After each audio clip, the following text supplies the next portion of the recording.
প্রিয় বন্ধুরা, সবাইকে শুভেচ্ছা। এই প্রেজেন্টেশনে কানাডা সম্প্রতি একটা ঘোষণা দিয়েছে যে এখন থেকে যারা এর আগে প্যারেন্টস এবং গ্র্যান্ড প্যারেন্টসকে কানাডা আসার জন্য তারা অ্যাপ্লাই করেছিল 2020 সালে, সেটা তারা এখন আবার শুরু করেছে। এতদিন বন্ধ ছিল অ্যাকচুয়ালি করোনার কারণে, এবং এরপরে যে একটা বিরাট ব্যাকলগ তৈরি হয়েছিল সে কারণে গত কয়েক বছর এটা বন্ধ ছিল। তবে এই সপ্তাহে থেকে এটা চালু করেছে এবং আগামী 2 সপ্তাহে এই ইনভাইটেশন গুলো পাঠানো হবে। আমি আইআরসিসির ওয়েবসাইটে আছি, ক্যানাডিয়ান গভর্নমেন্টের যে ইমিগ্রেশন রেফিউজিস ওয়েবসাইট, সেখানে আছি। সেখান থেকে বলছি ওদের এখানে বলা হচ্ছে যে an update on the parents and grandparents program, PGP যে প্রোগ্রামটা আছে সেখানে ওরা আপডেট করেছে এটা starting today, অর্থাৎ পরশু থেকে invitations to apply will be sent to potential sponsors who have previously filled out an interest to sponsor। অর্থাৎ এই প্যারেন্টস এবং গ্র্যান্ড প্যারেন্টসকে স্পন্সর করে যারা এর অ্যাপ্লাই করেছিল তাদের এগুলা প্রসেসিং হচ্ছে, and invitations will be sent by email over the next 2 weeks। আগামী 2 সপ্তাহ তারা সেই ইনভিটেশন গুলা পাঠাবে। আপনি যদি 2020 সালে অ্যাপ্লাই করে থাকেন তাহলে আপনি অবশ্যই এর মধ্যে ইমেল পাবেন। তো আমি ডিটেলসে যাচ্ছি ওরা এখানে কি লিখেছে। Invitations will be sent by email over the next 2 weeks to randomly selected potential sponsors from the remaining pool of 2020 interest to sponsor forms। 2020 সালের যারা অ্যাপ্লাই করেছিলেন সেগুলোর র্যান্ডমলি সিলেক্ট করে আগামী 2 সপ্তাহে এই ইমেল পাঠাবে। এবং আপনি যদি তোর মধ্যে একজন হয়ে থাকেন আপনি অবশ্যই ইমেলটা চেক করবেন, তাহলে হয়তো আপনার ইমেলটা আপনি পেয়ে যাবেন।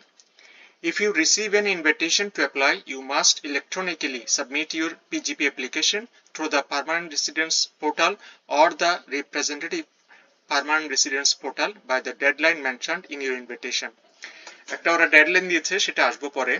এর মধ্যে আপনাকে এই ফর্মটা ওদের যে ওয়েবসাইট আছে সেখানে পাঠাতে হবে through the permanent residence portal. ওখানে ওই ওয়েবসাইটে গেলে এই পোর্টালটা দেখতে পারবেন, অথবা যদি আপনার কোনো রিপ্রেজেন্টেটিভ আপনার পক্ষে এটা করে তাকে সেই ফর্মটা ফিল আপ করতে হবে। If you submitted an interest to sponsor form in 2020 but did not receive an invitation to apply during the 2020, 2021, 2022 or 2023 intakes, make sure to monitor the email account you used on that form, including your spam and junk mail folders। ওই যেটা আগে বলেছি যে 2020 সালে আপনি যদি apply করে থাকেন কিন্তু আপনি 2020 বা পরের বছর 21, 2022 বা গত বছর 2023 না পেয়ে থাকেন, তাহলে এখন এগুলা যেহেতু ওরা পাঠানো শুরু করেছে, আপনি ইমেলটা চেক করুন, সেখানে আপনি দেখতে পারবেন। এবং ওরা বলছে যে স্প্যাম এবং জাঙ্ক মেল ফোল্ডার, যেগুলোতে ইমেলের একটা অংশ থাকে যেখানে আমরা স্প্যাম ফোল্ডারগুলা ফাইলগুলা জমা হয়, অর্থাৎ বিভিন্ন ধরনের যেগুলা স্প্যাম মেইল থাকে সেগুলা, তো সেখানে আপনি চেক করেন, হয়তো ওখানে আপনার ইমেলটা আপনি খুঁজে পেতে পারেন। Once all invitations have been sent, you will be able to use the Find Your Lost Confirmation Number page to recover a lost confirmation number। ওরা যখন সব ইনভিটেশন লেটার পাঠিয়ে দেবে, এরপর আপনি কিন্তু আইআরসিসির মেইন সাইটে ঢুকে এইরকম একটা সেকশন দেখতে পাবেন, find your lost confirmation number. ওরা সেটা খুলবে এবং সেখানে আপনি আপনার আগে যে একটা নাম্বার দিয়েছিল সেই কনফার্মেশন নাম্বারটা আবার আপনি ফিরে পাবেন। এই কনফার্মেশন নাম্বারটা সবসময় আপনার লাগবে, কারণ এটাই হচ্ছে রেফারেন্স নাম্বার। এই নাম্বার দিয়ে আগে পরে আপনাকে যোগাযোগ করতে হবে আপনার প্যারেন্টস বা গ্র্যান্ড প্যারেন্টস আনার ব্যাপারে। যত ধরনের কমিউনিকেশন হবে এই কনফার্মেশন নাম্বার দিয়ে হবে, কিন্তু কাজে এটা আপনাকে রিকভার করতে হবে। You can also provide a new email address if you no longer have access to the email address you put on your interest to sponsor form। এর আগে আপনি যে ইমেল অ্যাড্রেসটা ইউজ করেছিলেন সেটা যদি করে থাকেন তো ভালো, আর যদি করে না থাকেন তাহলে আপনাকে নতুন ইমেল নাম্বার দিতে হবে।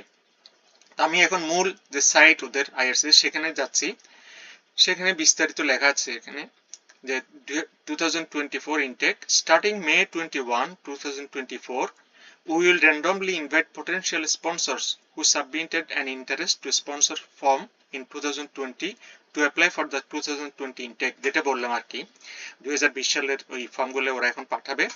We will send 35,700 invitations over the course of approximately 2 weeks. আগামী 2 সপ্তাহে ওরা প্রায় 35,700 ইনভিটেশন পাঠাবে। Our goal is to accept up to 20,500 complete applications. ওরা একটা ওদের টার্গেট হচ্ছে প্রায় 20,500 মতো এরকম একটা টার্গেট ওরা নির্ধারণ করেছে যে এতজন ওরা প্যারেন্টস বা গ্র্যান্ড প্যারেন্টসকে আনবে, এই ধরনের একটা টার্গেট আছে আর কি। You must submit your complete application by 11:59 PM অর্থাৎ রাত 12টার মধ্যে আগে August 2, 2024, অর্থাৎ কানাডিয়ান যে সময় বা ইস্টার্ন টাইম যেটা আমরা বলি, সেই সময় অনুযায়ী আগস্টের 2 তারিখের মধ্যে আপনাকে অবশ্যই অ্যাপ্লিকেশন পাঠাতে হবে। এটা হচ্ছে মূল বক্তব্য এই ওদের এই যে 2 সপ্তাহ এখন শুরু করেছে প্রসেস সেটা।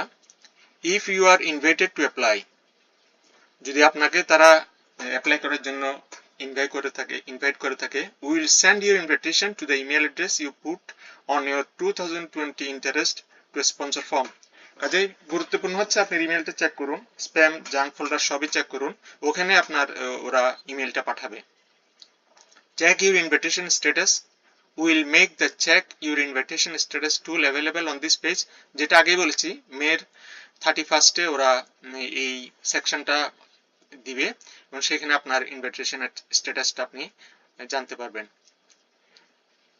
তো এই হচ্ছে কথা। এবং এখানে আরেকটা আছে, if the tool says you have been invited but you did not get an invitation, check your junk mail or spam folder to make sure you did not miss the email. আগে যেটা বললাম, if we could not send you the invitation by email, we sent it by mail to the mailing address you put on your 2020 interest to sponsor form. Check your physical mailbox. অর্থাৎ যারা email use করেন নাই, আপনার postal কোনো mail দিয়েছেন ঠিকানা, সেই ঠিকানায় আপনার চিঠি যাবে। আপনার সেই অ্যাড্রেসে মেইল বক্স যদি থাকে বা আপনার যদি দারোয়ান থাকে বা কোনো সিকিউরিটি গার্ড বা কেউ থাকে পরিচিত, আপনি বলে রাখেন, তাহলে আপনার ওখানে সরাসরি চিঠি চলে যাবে, সেখানে আপনি চেক করতে পারেন। If you still cannot find your invitation, you will be able to use the Find Your Lost Confirmation Number page to ask for a copy. We will also post a link to this page on May 31st, 2024. ওরা এই মে 31st যেটা section ওরা দিবে, সেখানে আপনার confirmation নাম্বারটা আপনাকে recover করতে হবে। এটা আর হচ্ছে যে if your email address has changed or if you have lost your confirmation number, তাহলে you will be able to use the Find Your Lost Confirmation Number page to get your confirmation number, get a copy of your invitation to apply if you have been invited. অর্থাৎ এই সেকশনে গিয়ে আপনি আপনার confirmation নাম্বারটা recover করতে পারবেন বা পেতে পারেন। Tell us your new email address if you have changed it. আপনি যদি এর আগে যেটা বললাম যে নতুন কোনো ইমেল থাকলে সেটাকে আপনি দিতে পারেন। তারপর বলছে যে if you are not invited to apply, if you would like your parents and grandparents to come to Canada, then they may be eligible to apply for a super visa which lets them stay in Canada for 5 years at a time. অর্থাৎ 5 বছর এখানে থাকতে পারবে। আপনি যদি এর মধ্যে apply করে না থাকেন বা নতুন করে করতে চান, তাহলে এটা আপনার জন্য information. Parents and grandparents visiting on a super visa can also apply for a 2-year extension to their stay while they are still in Canada. অর্থাৎ 5 বছর থাকার অনুমতি পাবে সুপার ভিসাতে প্যারেন্টস এবং গ্র্যান্ডপ্যারেন্টস, এবং আরো 2 বছর এক্সটেনশন করা যাবে, টোটাল 7 ইয়ার্স ওরা এখানে থাকতে পারবে। এটা যারা নতুন করে করবেন তাদের জন্য, কিন্তু অলরেডি যারা করেছেন তাদের ব্যাপারে মেইনলি এই ইনফরমেশন গুলা দিলাম, এবং এগুলা কানাডার মেইন আইআরসিসি যে ওয়েবসাইট সেখানে দেওয়া হয়েছে, এবং এই আজ থেকে অর্থাৎ এখন শুরু হয়েছে, এই 2 সপ্তাহ ওরা ইনভিটেশন লেটার গুলো পাঠাবে, এবং আপনি যদি এর মধ্যে অ্যাপ্লাই করে থাকেন অবশ্যই আপনার ইমেল চেক করবেন বা কোনো ডাইরেক্ট মেইল আছে সেখানে চেক করবেন। এবং যেটা সবচেয়ে গুরুত্বপূর্ণ সেটা হচ্ছে যে কনফার্মেশন নাম্বারটা ওখানে আছে সেটা হচ্ছে সমস্ত রকম কমিউনিকেশনস কানাডার সাথে আপনার এই বিষয়ে ওই কনফার্মেশন নাম্বার। ওরা প্রথমে কিন্তু ফোন করলেও প্রথমে জিজ্ঞেস করবে what is your confirmation number, অর্থাৎ এখান থেকে আলোচনাটা সূত্রপাত, ওই কনফার্মেশন নাম্বার দিয়ে ওরা আপনার ফাইলটা ট্রেস আউট করবে ওরা। আশা করি যে আপনাদের ইনফরমেশনটা কাজে লাগবে, বা এই জাতীয় কোনো প্রশ্ন থাকলে নিচে লিখতে পারেন, আমি এখান থেকে জেনে আপনাদের জানানোর চেষ্টা করব। সবাই ভালো থাকবেন, সবাইকে শুভেচ্ছা।